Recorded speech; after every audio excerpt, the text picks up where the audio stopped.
So we'll go Scott Wyckoff. You lead us off. Hey, Coach, what's the biggest thing you want to see from this team over this 4+ weeks? Well, we got to establish our brand, our style of play, and that starts with the way that we practice. And the message this offseason has been, it's not what we do, it's how we do it. And so I want to make sure that is right from the jump. I think we've had a really, really good offseason, a lot of really good morning workouts leading up to spring football. I think our team has received that message well. And so it's just the way that we go about our business, the way we practice, making sure that we're consistent in what we're doing, that we're getting a little bit better every day, and that we avoid those peaks and valleys that are kind of common, during spring football. You mentioned those morning workouts. You call those the fourth quarters workouts. What exactly goes into that? Well, it's an opportunity for our guys to earn some trust. We put them through some pretty tough deals and earn the trust of their teammates, earn the trust of their coaches. Want to find out who guys are when they're tired and things don't feel perfect. See which guys can fight through some things, which guys can pay attention to details when they're tired.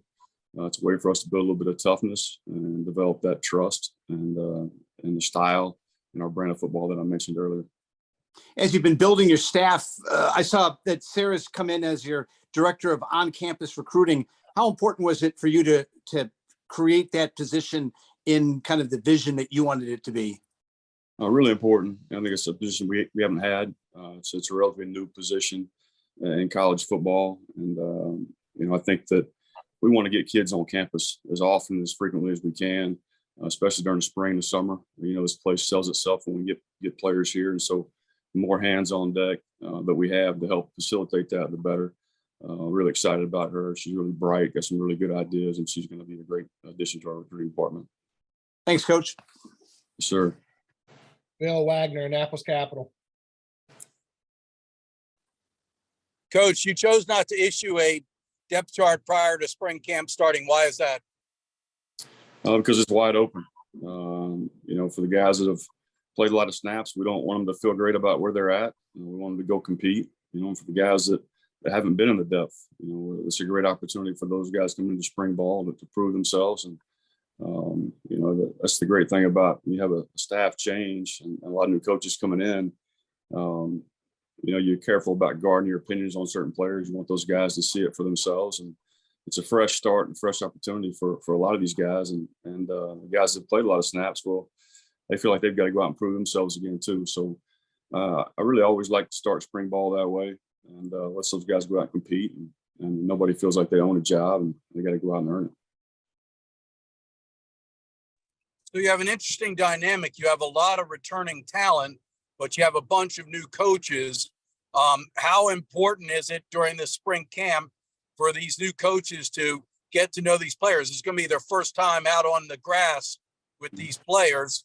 There's going to be a kind of a getting to know you process here, right? Yeah, and certainly, we've got some coaches that just got here, been here for a couple of weeks, and some that have been here for a little while, and they've started that process already. I've been down in the weight room watching guys work out. We've been through the fourth quarter runs with those guys, so they've started the process of getting to know these guys. But of course, going out to spring practice is a little bit different, and it's important that each of those new coaches has a fresh perspective and evaluation on those guys, and I think that goes along with those guys getting a fresh start. Can you last for me up until the next round? Can you talk about the fact that you're really completely over a lot of new staffers on the offensive side of the ball, plus Coach Chestnut is going to be installing a somewhat new system. How important is this spring for the offense? Extremely important. It's important for both sides of the football. We've got new coordinators on both sides. The defensively, there's going to be a lot of carryover, obviously. There won't be a ton of change there, but Coach Volker's doing that for the first time, so he's going to have his kind of unique spin on it. For Coach Chestnut, the new offensive staff, they've been working a lot of hours, putting things together, making sure they're all on the same page. Really excited about where they're at right now in the installation process. We've gotten off to an early start. We've had a lot of walkthroughs, a lot of on the field time with those guys, so that's going to allow us to hit the ground running. Be a little bit more ahead than we have been in the past. It's something we haven't taken advantage of some new rules with the walkthrough stuff that's going to help us, like I said, kind of hit the ground running today. Wags, going back to the depth chart, everyone's starting at ground zero, including you and me. We got Kareem is on listening, but he's on Georgetown Ed Cooley watch. So let's go to Mike James at rivals.com. Hey, Coach. I wanted to ask a little bit about the tight end position. When we've spoken in the past about how that position kind of shaped your approach to defense, about how you want to be able to defend a tight end that can block and catch passes with, one personnel package. Is seeing how that position has kind of developed over college football through the years, is that a factor in why you want to have a tight end as part of your offense now?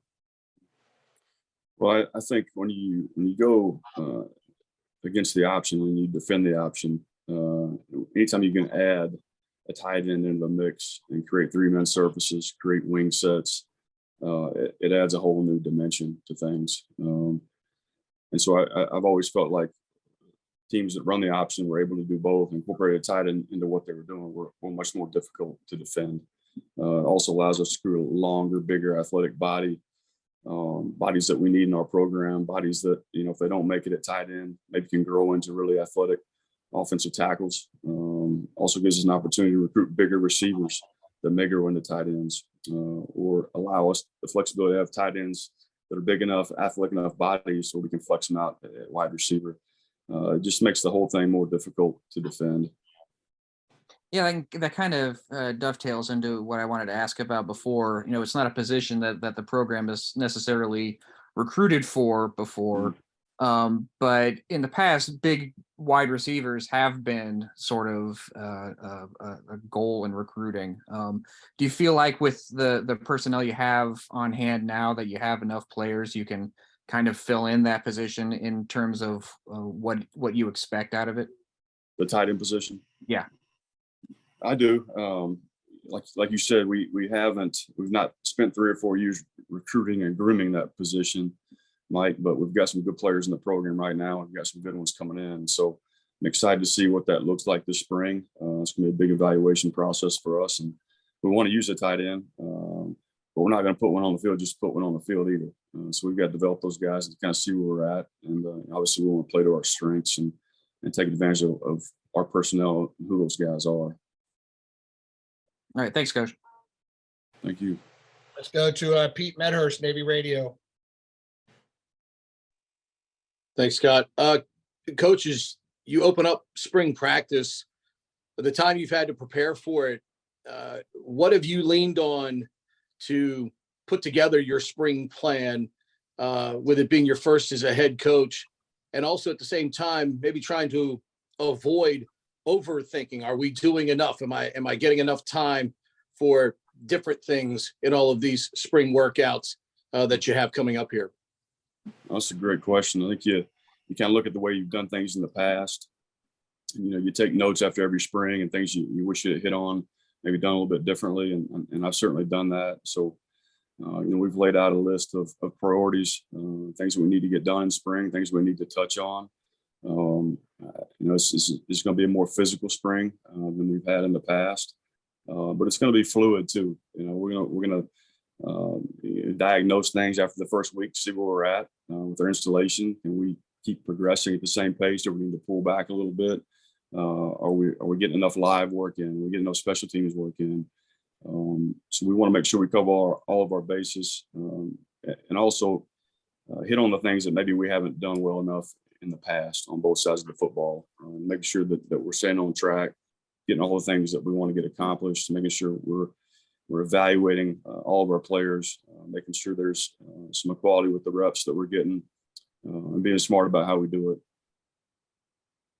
Is there any advantage to having a number of players, obviously the ones that return, knowing who you are, knowing what you're all about, whereas opposed to if you're coming into a new situation, culture here is pretty good, but how much of an advantage is it having players that know who you are and what you're all about as you enter this first season? Yeah, I think it's an advantage for sure. Most of these guys know who I am. I think, over the course of this off season and the course of the morning workouts and those kind of things, that they've got an idea for, especially guys on the offensive side of football, the things that are important to me and what I want our program to look like. But you're right, the culture is really good here. The things that we're going to double down on are all the intangibles, things that we can control. And our guys know how important that is to me.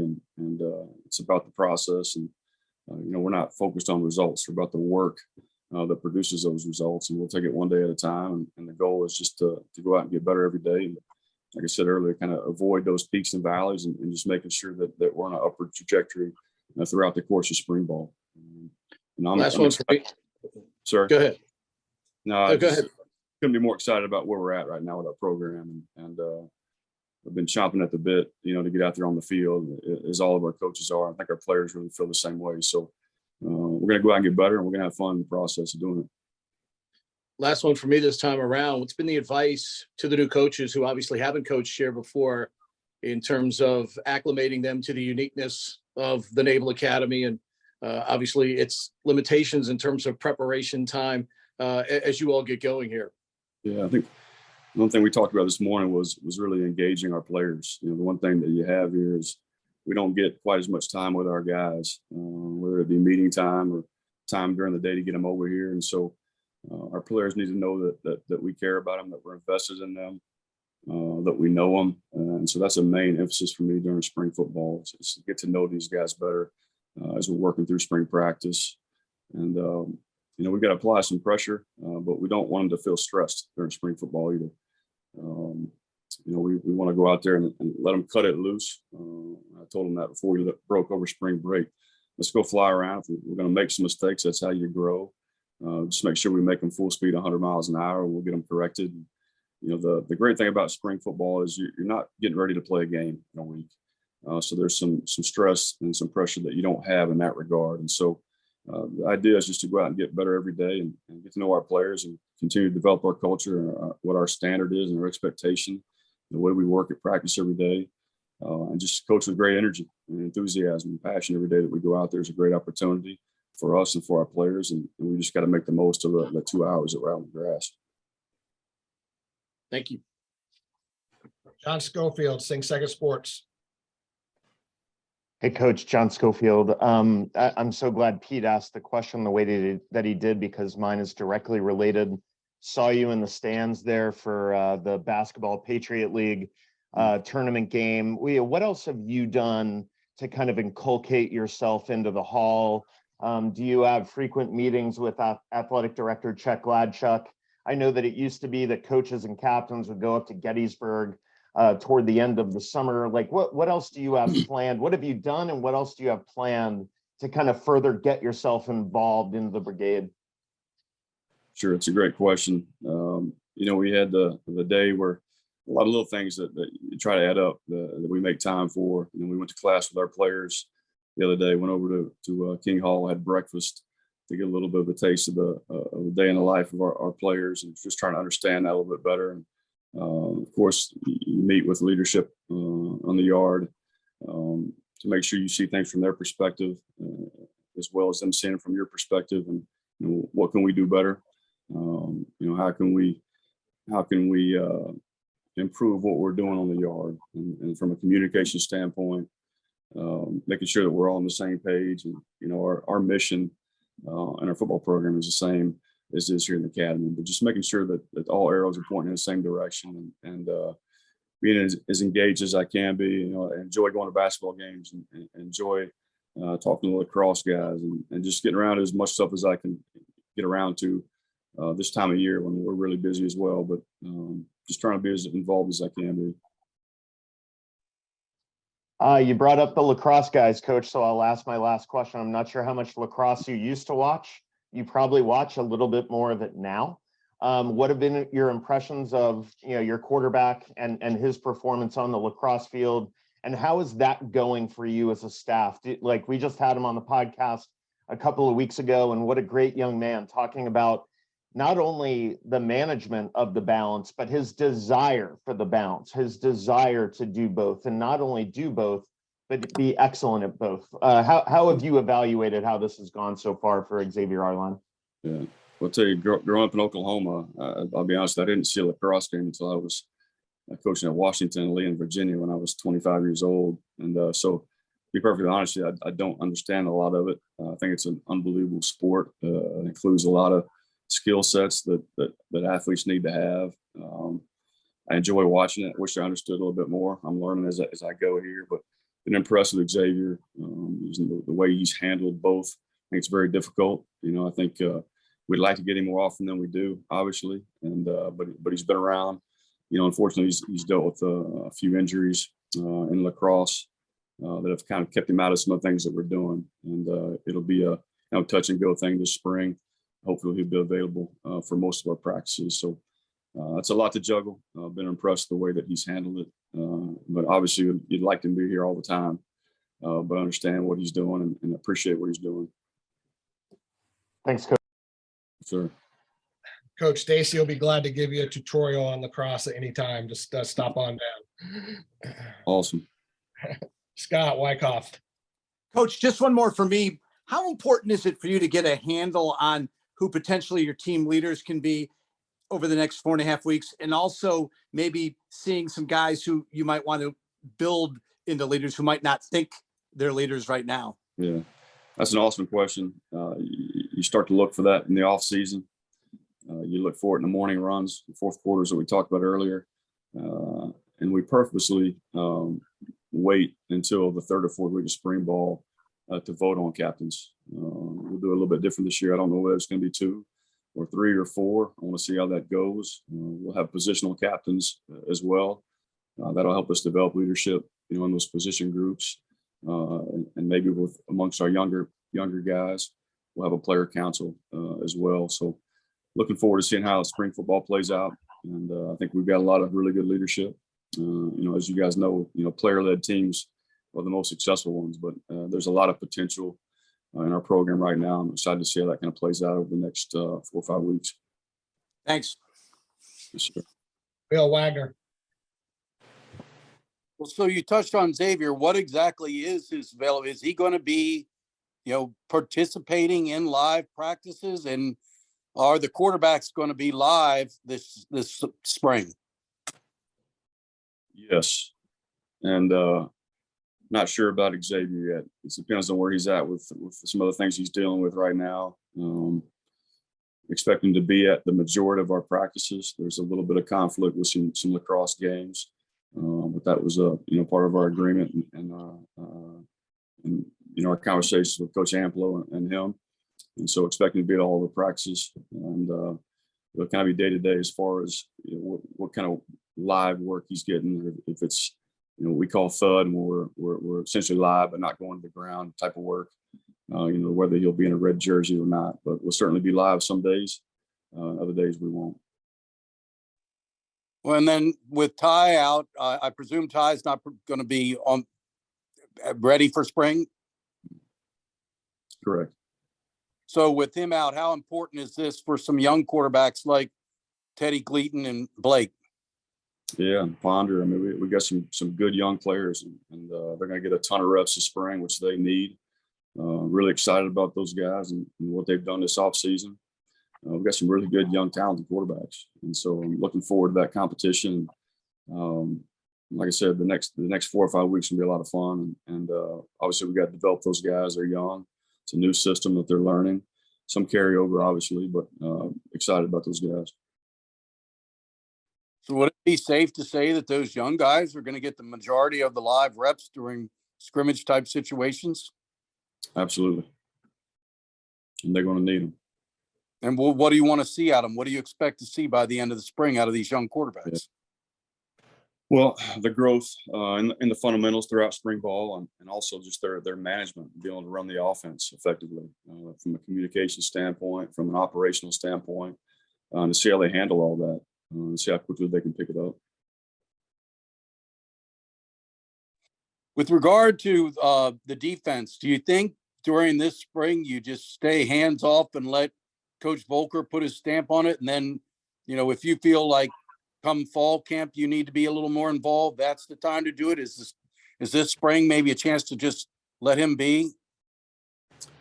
Yeah, I mean, I think it's a little bit of both. I think I've got a lot of time right now to be heavily involved, and I'll certainly sit in the meetings when they're watching practice on both sides of the football. I want to be involved in the offense. I want to understand exactly what we're trying to do, and maybe be a little bit of give a little bit of advice. You know, I've defended the option. I know it's really difficult for us, and so I think Coach Chestnut would love to have me in those meetings, and I also want to be in the defensive meetings, and I want to have my hands in that as well. And you know, I trust Coach Volker completely.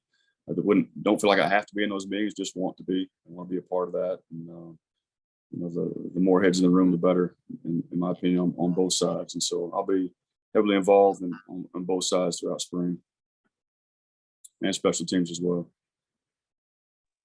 Thanks. Yes, sir. Mike, James. Kind of changing gears a little bit. How do you feel recruiting ended up?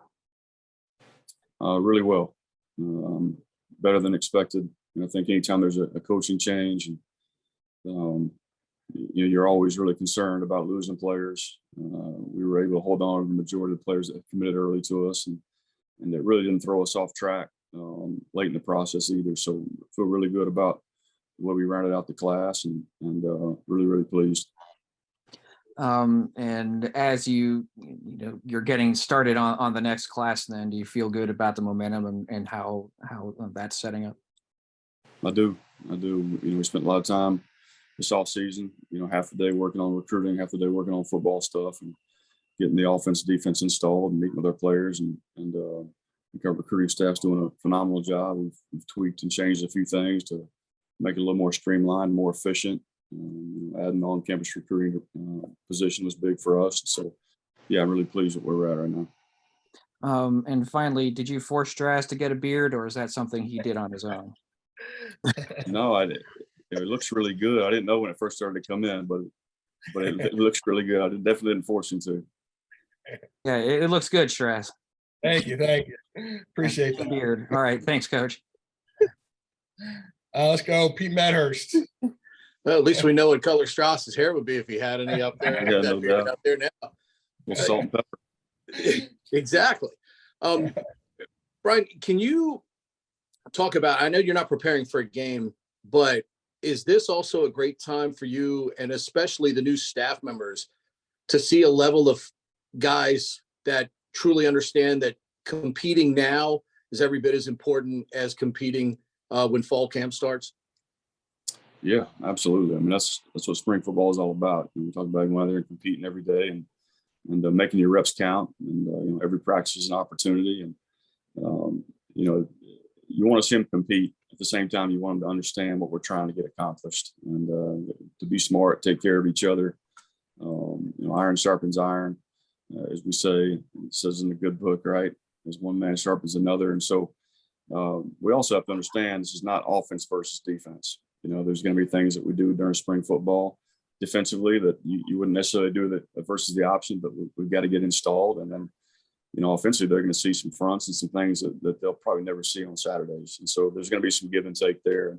And our players and our coaching staff understand that. We all have one goal, and that's to go out and get better, to get the nuts and the bolts of both sides of football installed, you know, our foundation and our base, and just to go out and we have, you know, 4 core skill sets at every position that we believe are things that we have to get great at to be successful at those positions. And those are going to be the things that we really focus on. And then obviously installing offensive and defensive calls, and getting better at that stuff. And it's also a great time to experiment a little bit. So things that you want to look at and take a look at. This is a great time to do it. You've done it. Obviously, Grant's going to do it now. You know, how difficult is installation, and how much of your installation do you realistically get accomplished during spring football? Yeah, we always lay out an installation plan, and in my experience, you very rarely get it all in. But the good thing, as I mentioned earlier, is we've gotten a head start on this stuff, and so we've gotten 5 or 6, you know, walkthrough days out on the field. We've put stuff in, so we're ahead of the curve a little bit. So I'm ambitious about the installation schedule, getting everything on film as much as we possibly can. But we got to get our foundation, our base in first, and see where we're at. And like I said, it's going to be fluid. But as much as we can get in, we feel good about. Just depending on how fast we can progress and how much our players can pick up.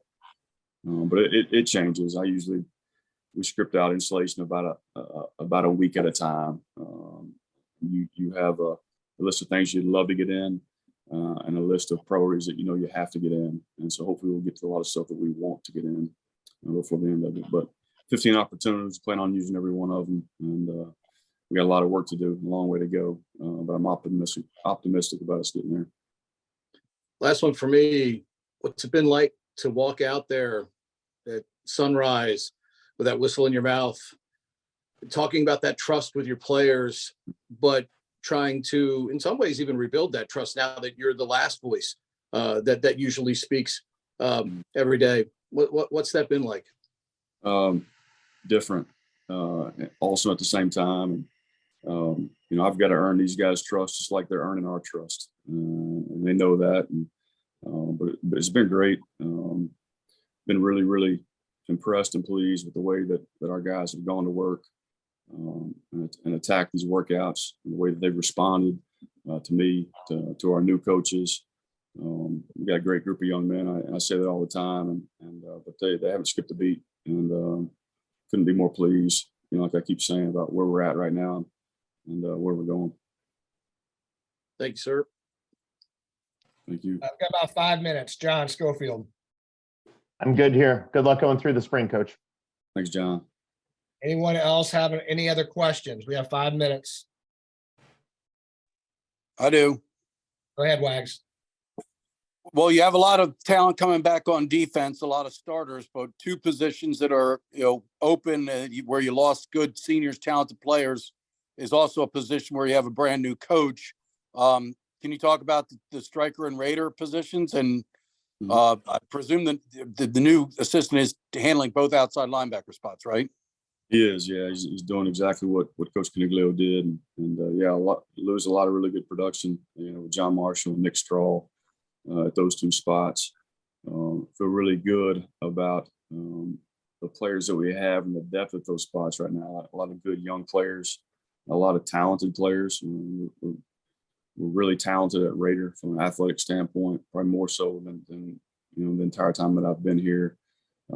Excited about some of the young strikers. We're going to move some guys around. You may see Ray Lane playing some striker this spring. You may see a couple of other safeties popping down there and playing it. And obviously that's a really important position for us, one that has to be really productive. So we're going to experiment a little bit. We're going to move some guys around and get them reps on there at striker.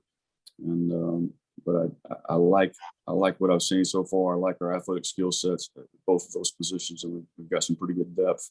We got some guys that are a little banged up that we've got to get back that need those reps this spring, and so I'm hoping to get most of those guys back. Anything else, guys? One last question. I think you had named Caniglio special teams coordinator.